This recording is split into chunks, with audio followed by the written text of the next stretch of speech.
말씀 구약성경 에스더 4장 10절로 17절까지 봉독해 드리겠습니다.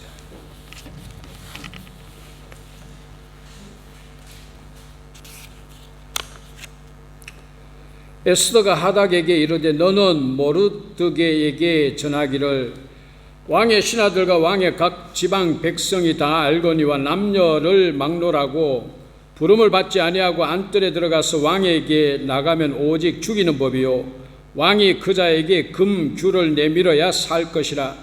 이제 내가 부름을 입어 왕에게 나가지 못한 지가 이미 30일이라 하니라. 그가 에스더의 말을 모르드게에게 전하매 모르드게가 그를 시켜 에스더에게 회답하되 너는 왕궁에 있으니 모든 유다인 중에 홀로 목숨을 건지리라 생각하지 말라. 이때에 내가 만일 잠잠하여 말이 없으면 유다인은 다른 데로 말미암아 노임과 구원을 얻으려니와 너와 내 아버지 집은 멸망하리라. 내가 왕후의 자리를 얻은 것이 이때를 위함이 아닌지 누가 알겠느냐 하니 에스더가 모르드게에게 회답하여 이르되 당신은 가서 수산에 있는 유다인을 다 모으고 나를 위하여 금식하되 밤낮 3일을 먹지도 말고 마시지도 마소서.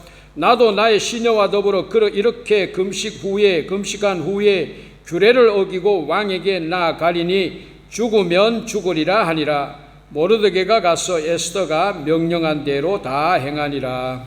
아멘. 감사합니다. 기도하시겠습니다. 사랑과 은혜가 많으신 아버지 하나님, 우리를 하나님 백성으로 불러주시고 이 땅의 삶을 살아갈 때 믿음의 삶을 살아가게 하시니 감사합니다. 믿음의 삶을 온전히 살아가기 위하여 예수보다 더 귀한 것은 없는 것을 깨닫고 고백하면서 세상 자랑 다 버리고 주님을 온전히 따라가는 삶을 살아가는 우리 되게 도와주시옵소서. 좋으신 아버지 하나님, 믿음이 없음을 연약함을 주님 앞에 고백합니다. 이 시간 말씀을 전하고 들을 때 말씀을 통하여 우리 마음속에 찾아와 주셔서 우리 마음 위로하시고 용기를 다하시고 특별히 믿음을 다하여 주셔서 믿음의 삶을 힘차게 살아가는 우리 모두 되게 도와주시옵소서. 어린 심령들 주의 말씀을 공부하고 배울 때 우리 하나님의 지혜를 덧입혀 주셔서 하나님의 사람으로 믿음의 사람으로 아름답게 양육되어지는 놀라운 역사가 있게 도와주시옵소서. 하나님 영광 홀로 받아주시기를 간절히 빌고 원하오며 예수님의 이름으로 기도하옵나이다. 아멘. 에스더서는 참 묘한 성경이다, 이렇게 이야기를 할 수가 있습니다. 하나님이라는 이름이 전혀 나오지 않고 제사나 성전이나 종교 제의 같은 것이 일체 나오지 않는 유일한 성경이다, 이렇게 이야기를 할 수가 있습니다. 최소한도 하나님 이와 같은 것이라도 나와야 되는데 그것마저 나오지 않더라. 그래서 에스더서를 성경에서 따로 분리해서 읽게 되어지면은 성경으로 생각이 되어지지 않고 하나의, 그것도 정사가 아닌 야사,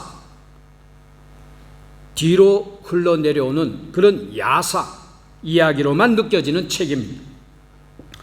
그런데도 이 에스더서가 성경의 정경으로 되어져 있는 이유는 여기에 하나님의 섭리들이 어떻게 이루어지고 있는지 그 묘한 방법과 모습이 잘 드러나고 있기 때문이라고 이야기를 할 수가 있습니다.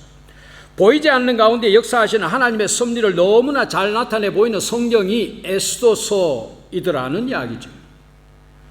여기에 나오는 유명한 말, 우리가 너무나 잘 알고 있는 죽으면 죽으리라, 이 말씀이 되겠습니다. 제가 어릴 때에 가장 감명 깊게 읽었던 책 가운데 하나가 안희숙 여사가 기록한 일제시대 때 활약했었던 안희숙 여사가 쓴 죽으면 죽으리라 라는 책입니다. 1부, 2부가 있는데 참 감명 깊게 어린 나이에 읽었던 책입니다. 지금도 아마 있을 겁니다. 여러분들 안 읽어보신 분들은 꼭 읽어보시기 바랍니다. 페르시아 왕 아하수에로가 헬라 말로는 크세릭시스 1세가 되겠습니다. 왕으로 즉위한 지 3년이 되던 해에 고관들을 모아서 이제 바벨론도 점령을 했기 때문에 이제 그리스와 전쟁을 치를 그와 같은 국사를 논의하면서 이제 고관들에게 큰 연회를 베풀었습니다.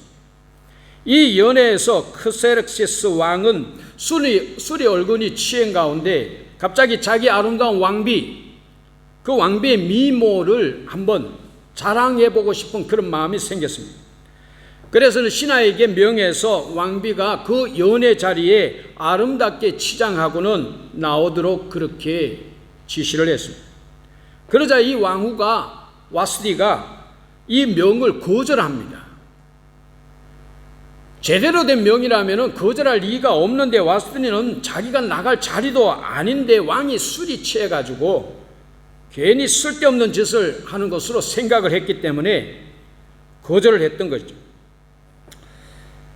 왕은 이 와스디가 자기 말을 듣지 않고 끝까지 나오지 않자 신하들 앞에서 체면이, 자존심이 여지없이 깎여버렸습니다.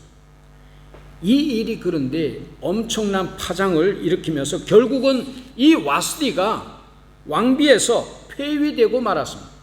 앞당겨졌다는 이야기. 그래서 신하들이 이제 왕을 위해서 새로운 왕비를 모시기로 계획을 세웁니다. 이제 전국에다가 방을 붙여가지고 우리 한국식으로 말하면 방을 붙여서 왕비를 뽑는다고 알리게 되었는데 이때 사촌 오빠 모르드게의 지혜로 이 아름다운 에스더가 왕비가 됩니다. 에스더는 일찍이 부모를 여의고 사촌 오빠 모르드게에 의해서 양육이 되어졌습니다. 모르드게와 에스더는 유다인입니다.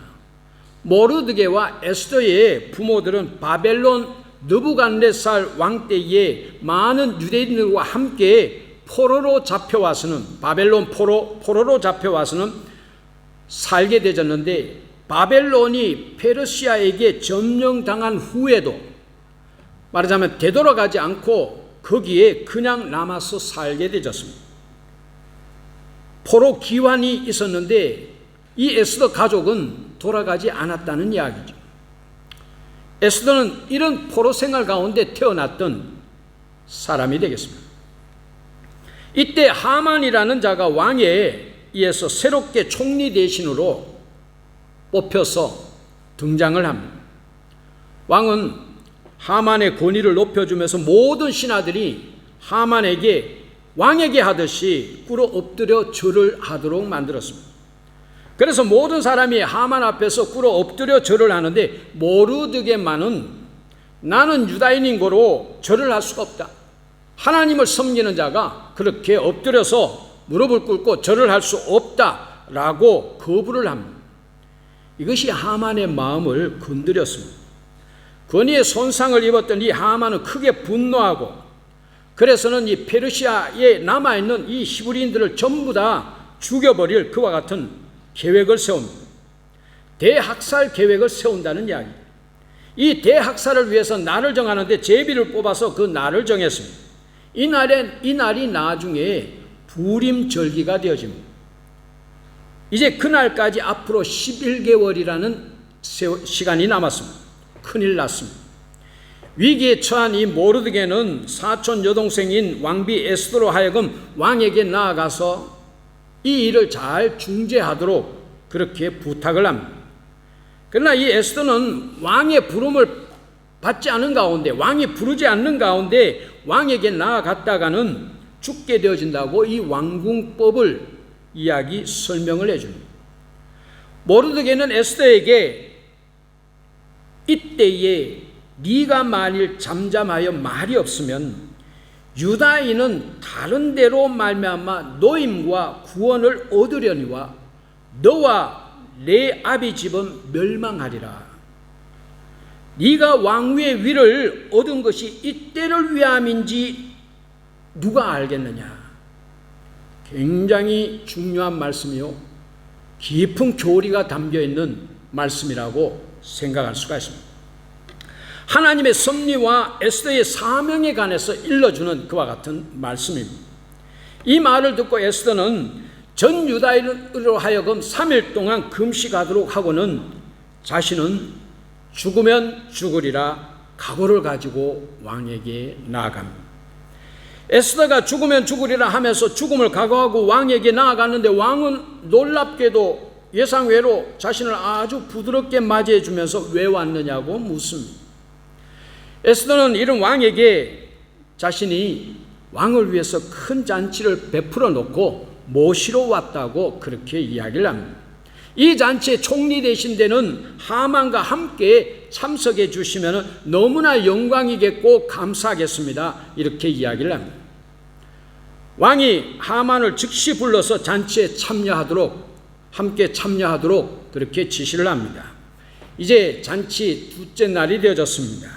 에스더는 왕과 하만과 모든 사람이 있는 가운데 이제 왕이 너의 소원이 무엇이냐, 이런 큰 잔치를 나를 위해서 베풀어 주었으니 내가 너의 소원을 들어주겠다, 이렇게 이야기했을 때에 이 에스더는 왕과 하만과 모든 사람이 있는 가운데 하만이 자기 동족을 학살하려고 하는 음모를 꾸미고 있다고 그 자리에서 폭로를 합니다. 이 말을 들은 왕은 자기도 모르는 가운데 그런 일을 계획하고 있다는 사실을 알고는 화를 크게 냅니다. 화가 난 왕이 그 자리를 박차고 일어나서는 밖으로 나가버립니다. 왕이 이렇게 화를 내는 모습을 보고는 이 하만이 겁에 질립니다. 이제는 죽었다라고 생각을 합니다. 이제 자기를 살릴 사람은 에스더밖에 없다라고 생각을 하고는 에스더에게 어떻게든 자기를 살려달라고 에스더를 붙들고 간청을 합니다. 잠시 후에 왕이 마음을 진정하고 다시금 그 잔치 자리로 돌아왔는데 이때 보니까 하만이 에스더를 붙들고 살려달라고 간청하고 있는 그와 같은 모습을 멀리서 보고 있습니다. 이 모습을 보고는 이놈이 왕후도 넘보고 왕후도 능욕하고 강간하려고 한다고 생각을 합니다. 왕은 화가 머리 끝까지 치밀어서는 이런 괘씸한 놈은 더 이상 살려둘 수가 없다라고 소리를 지르면서 이놈을 잡아 죽여라고 명령을 합니다. 그래서 하만은 자기가 모르드게를 매달아 죽이려고 자기 집에 설치해 놓았던 25m 되는 높이의 그 나무에 그 자신이 매달려서 처형이 되어집니다. 왕은 이제 모르드게를 그 하만의 자리에 앉히고는 모르드게에게 유다인들을 학살할 계획을 세운 모든 역적들을 잡아 죽이도록 그렇게 명령을 하고 그럴 수 있는 권한을 부여합니다. 그것도 참 묘하게도 왕은 하만이 유대인을 학살하려고 제비를 뽑아서 정했던 바로 그날에 전부 쳐 죽이도록 명령을 합니다. 유다인들을 죽이는 날로 정해진 그와 같은 그날이 바로 자기들이 죽는 날이 되어졌다는 이야기죠. 이것이 우연이냐 아니면 하나님의 섭리냐, 그 이야기입니다. 모르드게는 하만이 유대인의 대학살 일로 정했지만 실제로는 정반대로 그들 자신이 처형 당하게 되어지는 아달월 13일 그날로부터 3일간을 부림절로 지키도록 명을 하게 되었습니다. 부림이라는 말은 부르라는 단어의 복수형입니다. 부르는 제비라는 뜻입니다. 그래서 부림이라는 말은 제비로 결정된 것들, 제비로 결정된 날들이라는 그와 같은 뜻을 가지고 있습니다. 하만이 유다인들을 전부 학살할 그 특별한 날들을 제비 뽑아서 정했는데 결국은 하만의 의도와는 정반대로 그렇게 제비 뽑은 그 날이 묘하게도 자신들이 죽는 날이 되어졌다, 그 이야기입니다. 남을 죽이는 날로 정한 그 날이 바로 자기들이 죽는 날이 되어졌다는 그 이야기죠. 그래서 부림절은 자신들을 죽이려고 달려드는 원수가 오히려 멸망하고 자신들은 너무나 묘하게도 하나님의 섭리 가운데 살아남게 되어진 구원된 것을 기념하는 절기라고 이야기를 할 수가 있습니다.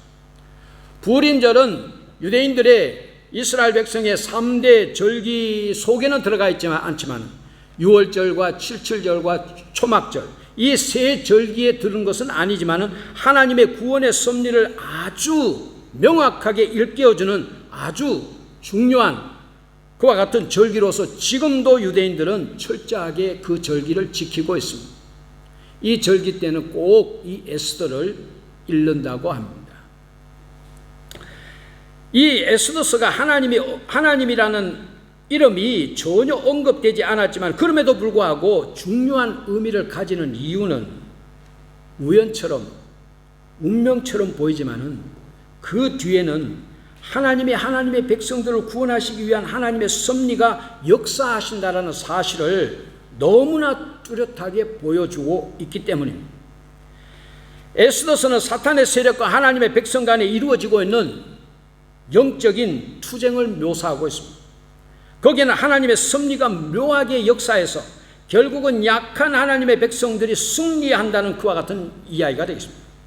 이때 표면적으로는 하나님이 전혀 거기에 개입하지 않는 것처럼 보이지만은 그 이면에서 역사하시고 이루시는 분은 하나님이시라는 사실입니다.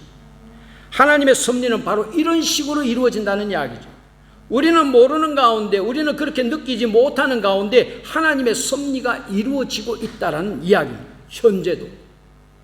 이 모습이 바로 현실적인 우리 삶 속에 그대로 나타나고 있습니다. 현실을 보게 되지만 하나님이 전혀 드러나지 않습니다. 하나님의 모습이 드러나지 않습니다. 하나님의 손길이 느껴지지 않습니다. 하나님의 역사가 거의 느껴지지 않고 하나님의 존재조차도 느껴지지 않습니다. 하나님은 없는 것 같고 그러면서 악의 세력만 크게 흥황하는 모습으로 보입니다. 그러나 겉으로 그렇게 보이지만은 결국에는 하나님의 공의가 이루어지고 결국에는 하나님의 뜻만이 이루어진다는 그 이야기. 보이지 않는 가운데 역사하시고 조절하시고 이끄시는 분은 하나님이라는 사실이 되겠습니다. 사람이 찢고 까불고 떠들어도 하나님의 뜻대로 이루어진다는 그 말씀입니다. 우리 하나님의 자녀들은 우연같이 보이지만은 운명처럼 보이지만은 우연이나 운명에 맡겨진 자들이 아니고 하나님의 섭리 속에 들어있다라는 말씀이 되겠습니다. 모든 것은 하나님의 뜻대로 이루어진다라는 이야기입니다. 그래서 우리는 바로 이 하나님의 섭리와 뜻을 삶이 되어지는 모습들 속에서 볼 수 있어야 되겠다. 영적으로 볼 수 있어야 되겠다. 그 이야기죠. 모든 되어지는 일들 뒤에 역사하시는 하나님의 손길과 하나님의 섭리를 볼 수 있어야 된다는 말씀입니다. 그래야 참 믿음의 삶을 살아갈 수가 있습니다. 우리는 바로 이런 생각과 사고의 구조를 가지고 늘 하나님의 섭리와 그 뜻에 순복하는 자세를 가져야 될 줄로 믿습니다. 이것은 하나님이 하시는 일이다. 하나님이 하시는 일이다. 순복하는 자세가 있어야 되겠다. 그 말씀입니다. 두 번째로 우리가 알아야 할 것은 하나님의 섭리는 어쨌든 이루어진다라는 사실입니다. 내가 동참하지 않으면 동참하지 않는 가운데 하나님의 섭리는 하나님의 섭리대로 이루어진다라는 사실입니다. 모르드게가 에스더에게 말하는 그 말입니다. 이때에 네가 만일 잠잠하여 말이 없으면은 유다인은 다른 데로 말미암아 노임과 구원을 얻으려니와 너와 내 아비 집은 멸망하리라. 네가 왕후의 위를 얻은 것이 이때를 위함이 아닌지 누가 아느냐. 사명받은 자가 사명을 감당하지 않는다고 하나님의 섭리와 뜻이 실패로 돌아가는 것은 아니라는 사실입니다. 하나님은 사명받은 자가 그 사명을 감당하지 않으면 그 자는 빼고 하신다는 이야기죠. 그러면 그 자는 망하게 되어지고 하나님은 다른 방법으로 다른 사람을 통해서 그 섭리를 이루어 가신다라는 그 말씀이 되겠습니다. 이 사실을 정말 우리 하나님의 자녀들이 백성들이 알 필요가 있습니다. 이것을 알 필요가 있습니다. 이것이 특별히 하나님의 섭리가 우리 각자와 가지는 연관성이라고 이야기를 할 수가 있습니다. 어쨌든 이루어지는 것은 하나님의 섭리다. 어쨌든 이루어지는 것은 하나님의 일들이다. 내가 거부한다고 하나님의 일들이 이루어지지 않고 하나님의 뜻이 이루어지지 않고 하나님의 섭리가 허물어지는 것이 아니더라는 이야기죠. 나는 빼고 하나님의 뜻은 이루어지게 되어져 있다. 이것이 슬픈 일이요. 슬픈 일을 넘어서 불행한 일이요, 망하는 일이라고 이야기를 할 수가 있습니다. 우리 믿는 자들이 많은 것을 잊고 있는 것 가운데, 많이들 잊고 있는 것 가운데 하나가 바로 이것입니다. 현실적으로 너무나 중요한 문제입니다. 하나님의 일은 이루어지게 되어져 있는데 문제는 나를 통해서 내가 사명을 감당하면서 내가 동참하면서 하나님의 섭리가 이루어지느냐, 아니면 나는 제외되어지고 그 섭리가 다른 사람을 통해서, 다른 일들을 통해서, 다른 모습을 통해서 이루어지느냐, 이것이라는 이야기입니다. 교회 일도 마찬가지입니다. 교회 일이 나를 통해서 이루어지느냐, 그렇지 않는 가운데 다른 사람을 통해서 하나님의 일들이 이루어지느냐. 교회도 마찬가지입니다. 우리 교회가 그 하나님 사명을 깨닫고 그 일을 감당하느냐, 아니면 우리 교회는 제외하고 하나님의 일들이 다른 교회를 통해서 이루어지느냐, 이 이야기라는 이야기입니다. 하나님이 그래, 알았다, 하기 싫으면은 그만둬, 그러면은 다른 사람하고 할게. 하나님은 분명히 이렇게 부드럽게 말씀하십니다. 차라리 이놈아 안 돼 라고 하시면 좋겠는데 부드럽게 말씀하십니다. 너무 부드럽게 말씀하시니 그것이 귀에 들어오지를 않습니다. 들리지 않습니다. 그러나 이것이 너무나 아픈 일이라는 사실을 우리는 알아야만 됩니다. 바로 이것이 생명과 사망, 복과 저주의 갈림길이라는 사실을 알아야 된다는 말씀입니다. 그래서 좋으신 하나님은 나로 하여금 깨닫고 순종하면서 스스로 기쁨으로 하나님의 일에 동참하기를 원하시는 분이심을 깨달으시기를, 믿으시기를 주의 이름으로 축원합니다. 이제 세 번째로 이 본문은 이 하나님의 섭리에 우리가 어떻게 동참을 해야 하느냐, 그 자세를 일러주고 있습니다. 에스더가 나타내 보이는 자세입니다. 죽으면은 죽으리라. 저는 종종 이렇게 이야기를 합니다. 믿음은 이판사판이다. 이판사판이다. 죽으면은 죽는 대로 믿음으로 나아가야 된다. 그런 측면에서 믿음은 이판사판이다. 그렇게 종종 이야기를 합니다. 에스더는 자기 백성을 살리는 사명을 감당하는 데 있어서 자기가 죽으면은 죽겠다는, 죽음을 각오하는 사생결단의 각오의 자세를 나타내 보이고 있습니다. 이것이 바로 하나님의 섭리와 뜻 앞에서 우리 신앙인들이 가져야 하는 삶의 자세입니다. 믿음의 자세를 넘어서 삶의 자세라는 그 이야기입니다. 하나님의 섭리와 뜻을 이루기 위해서는 죽으면 죽으리라는 이 자세가 우리에게 있어야 된다는 이야기죠. 이거 없이 되어지는 모습이 있더냐는 이야기입니다. 될 것처럼 생각을 했지만 오랜 세월이 지나보면 비로소 고백하게 되어집니다. 안 되더라는 이야기예요. 죽으면 죽으리라는 이 각오가 없이는 안 되어졌더라는 그 이야기입니다. 지난 날을 돌이켜볼 때 하나님을 위해서라면 죽으면 죽으리라는 자세로 살아야 된다는 그 말씀이 되겠습니다. 우리에게 왜 이런 자세가 필요한가? 이유는 첫 번째로 우리는 살아도 주의 것이고 죽어도 주님의 것이기 때문입니다. 로마서 14장 8절입니다. 우리가 살아도 주를 위해 살고 죽어도 주를 위하여 죽나니 그러므로 우리가 사나 죽으나 주의 것이로다. 아멘. 주의 것이로다. 두 번째, 우리가 살아도 주의 것이고 죽어도 주님의 것이기 때문인데, 두 번째는 우리가 이 땅에서 태어난 것은, 이 땅에 우리가 태어난 것은 사명을 위해서 태어났기 때문입니다. 제가 이것을 생각할 때에 생각나는 것이 있었습니다. 여러분들 젊은 분들은 모를 거예요. 60년도 후반기에 국민교육헌장이라는 것이 있었습니다. 이것이 1994년에 내가 다시금 찾아보니까 이제는 없어졌더라고요. 그 내용을 다시금 읽어봤습니다. 우리는 그 당시에 학교 다니면서 이것을 외워야만 되어졌습니다. 그런데 다 잊어버리고, 첫 번째, 우리는 민족 중흥의 역사적인 사명을 띠고 이 땅에 태어났다. 그것만 기억이 나요. 역사적인 사명을 띠고 이 땅에 태어났다. 그 내용 전체를 읽어보니까 너무 좋은 내용이더라고요. 오늘날에도 우리에게 적용이 되어지는데, 우리 신앙인들에게 특별히 적용이 되어진다라고 생각이 되어졌습니다. 8월 6일 날 제가 큐티 말씀을 보냈습니다. 사명이 먼저냐 생명이 먼저냐. 우리는 생명보다도 사명이 먼저라는 사실이 되겠습니다. 태어났기 때문에 사명을 받았느냐? 이왕에 태어났으니까 너는 내 일을 해, 하나님께서 그렇게 말씀하셨느냐? 그것이 아니라는 이야기입니다. 사명을 위해서 하나님께서 우리를 이 땅에 보내셨고, 그런 하나님의 섭리 가운데 우리는 이 땅에 태어난 자들이다, 그 이야기입니다. 그래서 사명을 감당하지 않으면 우리의 생명은 의미를 상실하게 되어집니다. 사명이 먼저이기 때문에, 사명 때문에 우리가 이 땅에 왔기 때문이에요. 사명이 생명보다 먼저이기 때문에, 앞서기 때문입니다. 우리에게 이런 자세가 또 없으면 사명을 감당할 수 없기 때문입니다. 죽으면 죽으리라, 이 자세가 없으면 우리는 사명을 감당할 수가 없습니다. 말하자면 사명이라는 것은 우리가 누워서 떡 먹듯이 그렇게 쉽게 되어지는 일들이 아니더라는 이야기죠. 힘드는 일입니다.